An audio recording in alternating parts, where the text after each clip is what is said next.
5 साल की नैना अपनी माँ विमला के साथ रहती थी। नैना और उसकी माँ बहुत ही गरीब थे।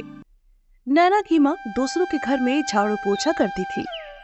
नैना के पिता 6 महीने पहले एक लंबी बीमारी के कारण दुनिया को अलविदा कह चुके थे।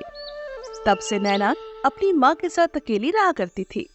नैना के घर में एक टूटा फूटा सा घर और कुछ सामान के साथ एक सुंदर सी दुर्गा माता की मूर्ति के अलावा कुछ भी नहीं था।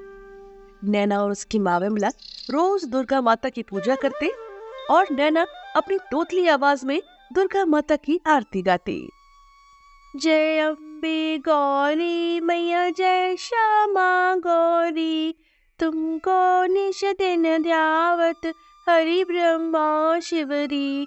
ओम जय अम्बे गौरी मैया जय श्यामा गौरी, तुमको निश दिन ध्यावत हरि ब्रह्मा शिवरी। ओम जय अम्बे गौरी मैया जय मंगल मूर्ति। पूजा खत्म होने के बाद नैना अपनी माँ से बोलती है, माँ हम लोग रोज दुर्गा माता की पूजा क्यों करते हैं? क्योंकि बेटा दुर्गा माता पूरे संसार की माता है। अच्छा माँ, तो वो हम सबकी माता है, तो क्या वो आपकी भी माँ है? हाँ नैना बेटी, वो मेरी भी माँ है और तुम्हारी, बगल वाले ताऊ जी की भी और पूरे संसार की माँ है। लेकिन मेरी माँ तो आप हो ना? विमला हंसते हुए नैना से बोली।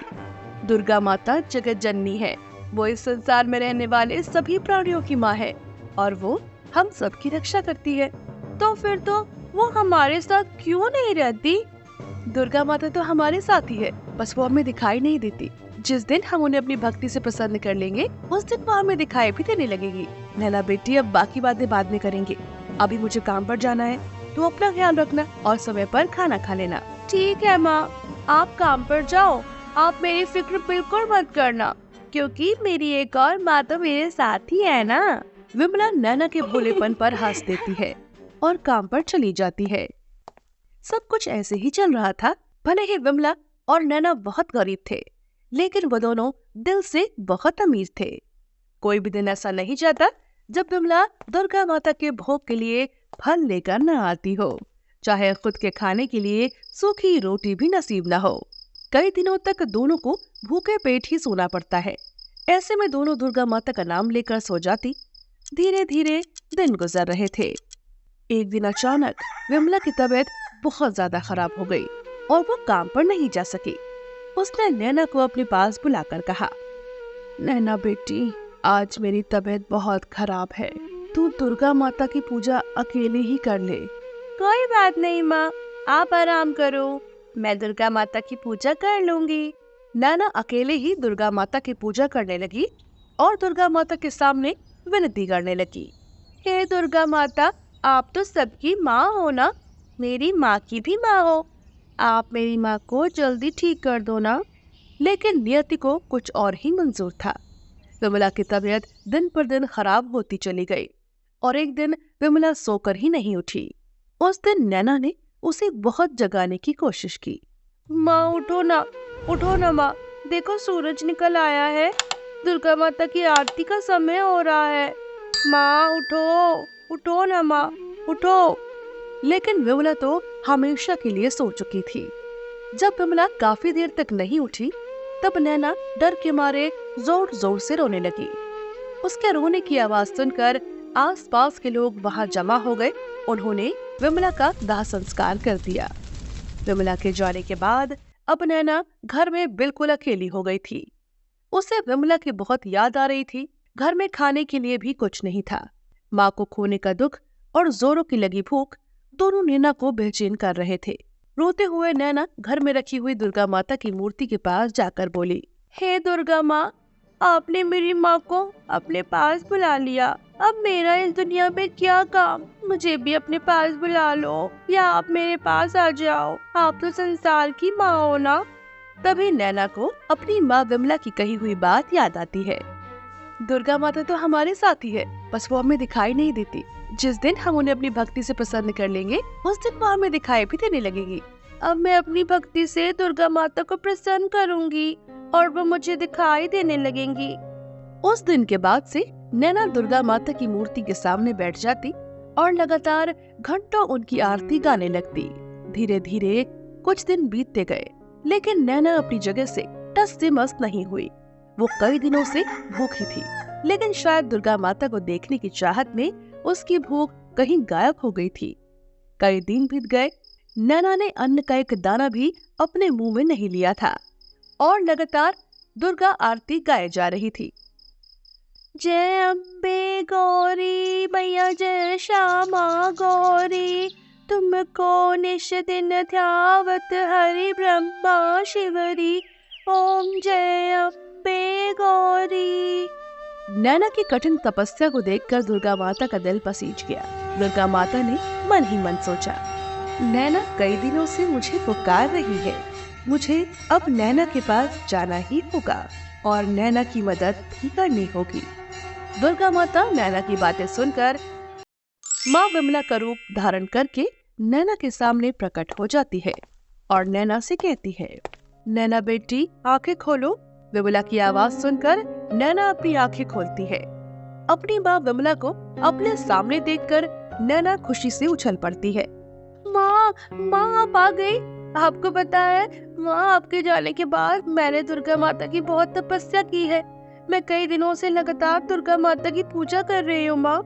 बेटी, तुम्हारी तपस्या से खुश होकर ही दुर्गा माता ने मुझे तुम्हारे पास भेजा है। सच माँ?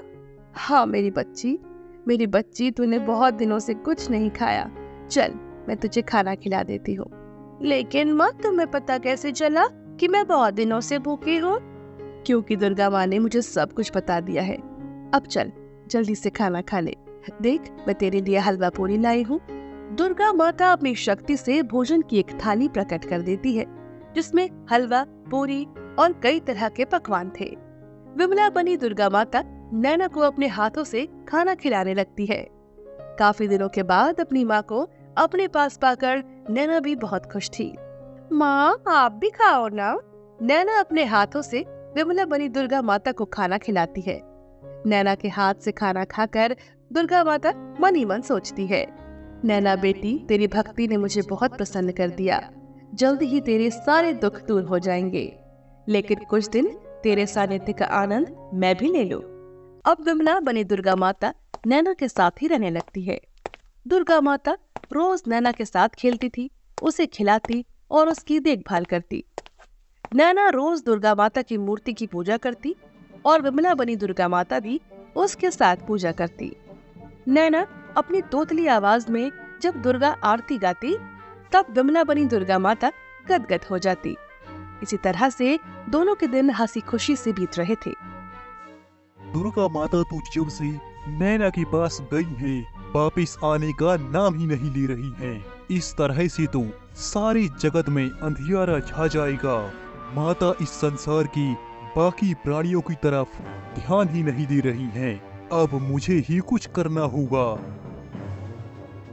शेरू एक बच्चे का रूप लेकर दुर्गा माता से मिलने नैना के घर आ जाता है। माता को मेरा प्रणाम। आओ शेरू, तुम भी मेरे साथ नैना के सानिध्य का आनंद लो। नहीं माता, मैं यहाँ रहने नहीं आया। फिर क्यों आए हो शेरू? क्या बात है? सब ठीक तो है ना? अभी तक तो सब ठीक है माता, लेकिन जल्दी आप वापस नहीं चली तो कुछ भी ठीक नहीं रहेगा। माता, नैना के अलावा और भी भक्त हैं जिन्हें आपकी मदद की जरूरत है। आप इस तरह से उनसे मुंह नहीं मोड़ सकती। आपको सारे संसार के दुखों का नाश करना है। अब आप मेरे साथ वापस चलिए। तुम ठीक कह रहे हो शेरू, नैना की भक्ति ने मुझे मुंह में बांध दिया है। नैना का साथ पाकर मैं तो भूल ही गई थी कि मैं तो जगत जननी दुर्गा हूँ। मुझे अब यहाँ से वापस जाना ही होगा। लेकिन मेरे जाने के बाद नैना बिल्कुल अकेली हो जाएगी। नैना अभी बहुत छोटी है, उसे माँ के प्यार की जरूरत है। उसे मैं इस तरह से अकेला छोड़कर नहीं जा सकती। मुझे कुछ न कुछ करना ही होगा। इतना कहकर माँ दुर्गा ने अपनी आंखें बंद की और अपनी शक्ति से नैना की माँ विमला का एक पुतला प्रकट कर दिया। माता, यह तो नैना की माँ विमला का पुतला है, लेकिन नैना इस पुतले के साथ कैसे रहेगी? तुम चिंता मत करो शेरू, ये पुतला अभी जीवित हो उठेगा। दुर्गा माता ने अपनी शक्तियों से विमला के पुतले में प्राण डाल दिए और विमला का पुतला जीवित हो उठा। विमला ने दुर्गा माता को प्रणाम करते हुए कहा, प्रणाम दुर्गा माता, आपकी कृपा से मुझे दोबारा जीवन मिल गया है। आपका बहुत बहुत धन्यवाद। तभी नैना भी वहाँ आ जाती है और दुर्गा माता को देखकर बहुत खुश होती है। दुर्गा माता, आखिर आप हमसे मिलने आ ही गई। नैना बेटी, मैं तो इतने दिनों से तेरे साथ ही थी। क्या मतलब? इतने दिनों से आप मेरी माँ के रूप में मेरे साथ रह रही थी? हाँ नैना बेटी, लेकिन अब तुम्हारी माँ विमला वापस आ गई है और अब मुझे वापस जाना होगा। दुर्गा माता, क्या ऐसा नहीं हो सकता कि आप भी हमारे साथ रहो? नहीं नैना बेटी, मुझे संसार के सभी प्राणियों की रक्षा करनी है, उनके कष्टों को दूर करना है, इसलिए मुझे अब जाना ही होगा। ठीक है, लेकिन आप वादा कीजिए कि आप हमसे मिलने जरूर आएंगी। ठीक है नैना, मैं तुमसे वादा करती हूँ, हर नवरात्रि में मैं तुमसे मिलने आऊंगी। नैना और विमला दोनों ने दुर्गा माता को हाथ जोड़कर प्रणाम किया और फिर माँ दुर्गा अंतर्ध्यान हो जाती है। माँ दुर्गा के अंतर्ध्यान हो जाने के बाद वे देखते हैं कि माँ दुर्गा की मूर्ति के पास पैसों से भरा एक बॉक्स रखा होता है।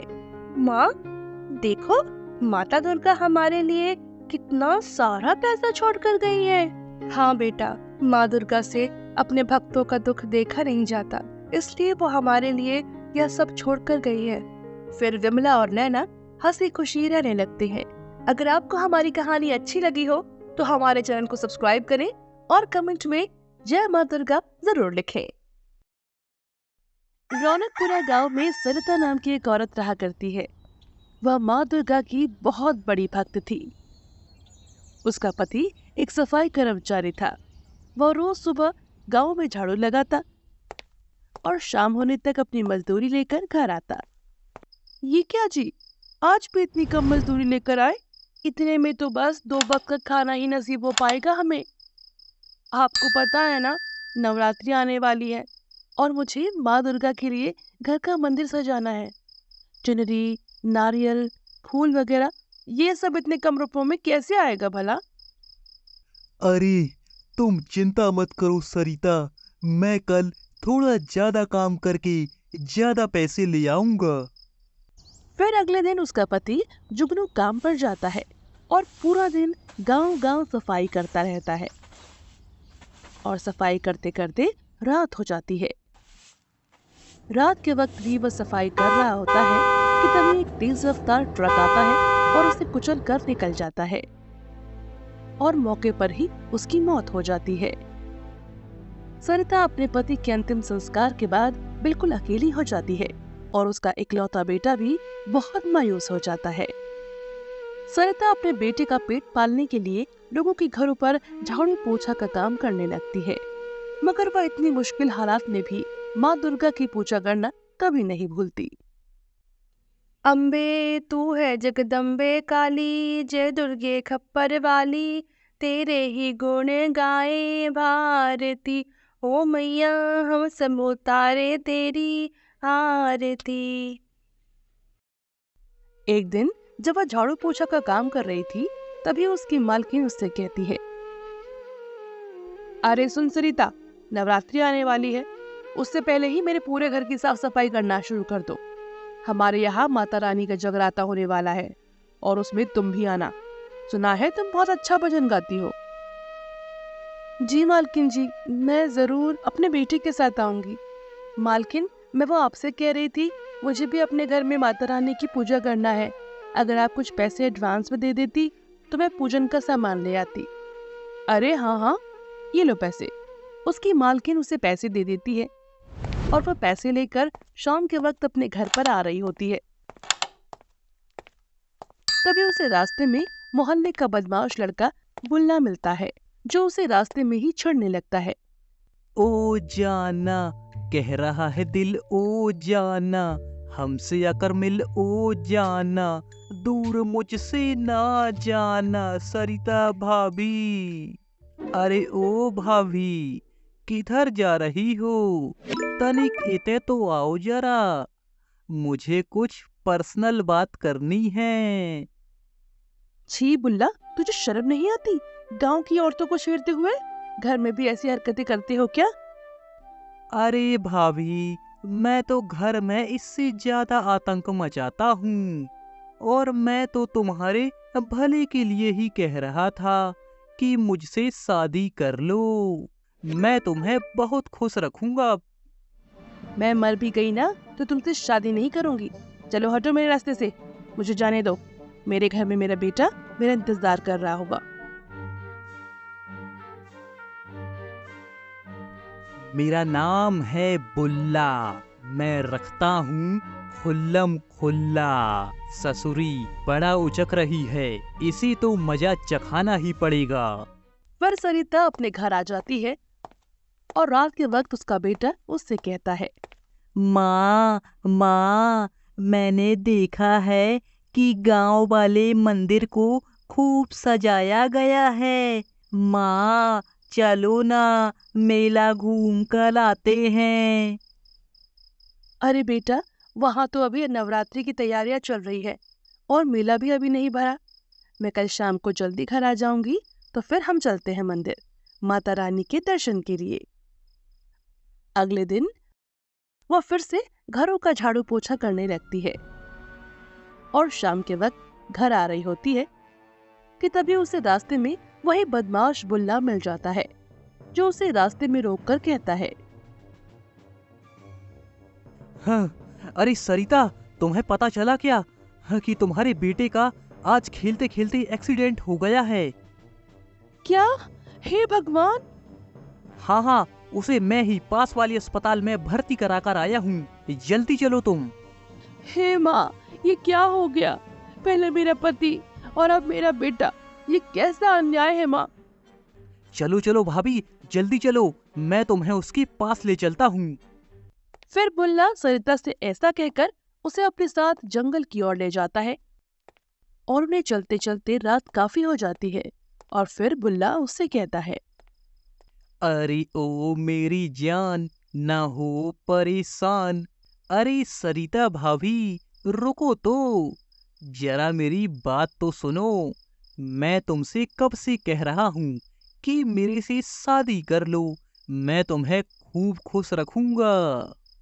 सरिता ये सब समझ जाती है कि ये उसे झूठ बोलकर यहाँ लाया है और अपने जाल में फंसाना चाहता है। क्या तुम मुझे झूठ बोलकर लाए? अरे जाओ जाओ, मैं क्या, मेरी जूती तुम जैसे से शादी ना करे। बड़े आए मेरा और मेरे बेटे का ख्याल रखने वाला। चलो हटो यहाँ से, हवा आने दो। इतना कहकर सरिता वहां से जाने लगती है कि तभी बुल्ला को बहुत गुस्सा आ जाता है। क्या तू बुल्ला को मना करती है? अभी तुझे बताता हूँ, रुक। फिर बुल्ला उसके पीछे पीछे दौड़ लगा देता है और फिर उसे पीछे से चाकू मार देता है। तो सरिता का खून बहने के कारण उसकी वहीं पे मौत हो जाती है। इतना बोलकर बुल्ला वहां से चला जाता है और सरिता की अधूरी इच्छा के कारण वह भूत बन जाती है। हे दुर्गा माँ, ये क्या हो गया? तुम इन जैसे दुष्टों का कुछ क्यों नहीं करती? इन जैसे दरिंदे समाज के लिए धब्बा हैं। इतना बोलकर सरिता रात को मंदिर जाती है और वहां हाथ जोड़कर माँ दुर्गा के मंदिर के सामने रोने लगती है। माँ, ये क्या हो गया मेरे साथ? अब मेरे बच्चे की देखभाल कौन करेगा? उसका इस दुनिया में कोई भी नहीं रहा, वो तो बिल्कुल अकेला हो गया। हे दुर्गे माँ, ये तुम मुझसे किस जन्म का बदला ले रही हो? मेरी भक्ति की कैसी सजा दे रही हो मुझे माँ? माँ मुझे जवाब दो।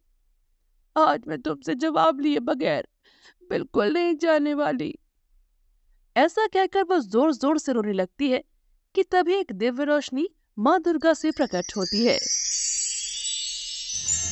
सुनो बेटी, जो हुआ वो विधि का विधान है, इसमें तुम्हारा कोई दोष नहीं है। ये सब जो तुम्हारे साथ हुआ वो तुम्हारे पिछले जन्म का फल था, जो कि आज खत्म हो गया है।